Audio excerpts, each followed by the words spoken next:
rich countries face 10 to 15% in US tariffs. Poor countries, 20, 30, even 50%. It doesn't sound fair, and it's not.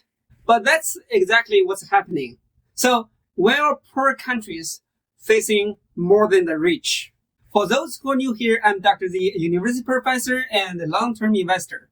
I share what I know, what I have learned, and what I'm still learning every day. I created this channel to help you make better financial decisions. For decades, poorer countries get a break on US tariffs under the Generalized System of Preferences, or GSP. It lets thousands of products, clothes, shoes, electronics, enter the US tariff-free, helping countries like Cambodia, Bangladesh grow industries and create jobs.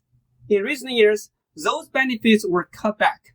The Trump administration argued some countries no longer needed special treatment or were not giving enough in return. Suddenly, goods that once came tariff-free face new duties. The numbers tell the story. Rich countries like Japan and the members of the European Union face the tariffs around 10 to 15%. Poor countries paid much more. Vietnam, Bangladesh, South Africa, over 20%. Myanmar and Laos, about 40%. And India faced a staggering 50% tariff, mainly because of its oil deals with Russia, which drew US sanctions. Brazil has also seen its rates rise to 50%. Even Cambodia's tariff hit was nearly 19%, a big burden for its economy. But why were poor nations hit harder? The answer lies in their limited economic and political leverage. Rich countries like South Korea and the EU invest heavily in the US and have stronger ties. So they face lower tariffs. Poor nations lack that economic clout and couldn't promise big US investments, making them vulnerable to higher tariffs.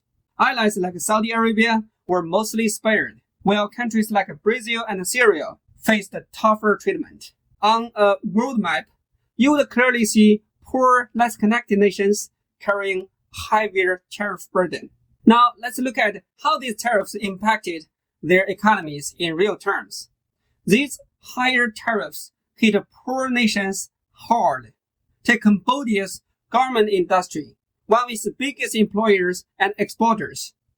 While tariffs jumped nearly 20%, factories struggled to stay competitive, putting jobs at risk. Indonesia's exports, like canned pineapples and furniture, also became more expensive in the US, costing them market share and slowing growth. For those countries, tariff hikes means lower economies, fewer jobs, and more hardship.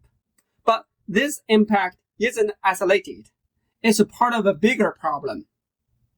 These tariffs hitting poor nations harder don't just disrupt the trade.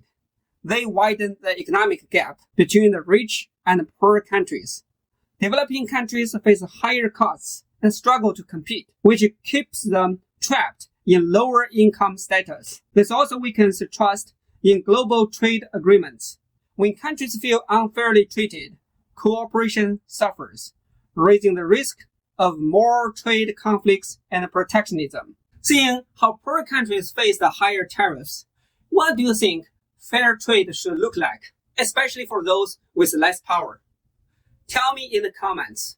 If you found this helpful, please hit the like button.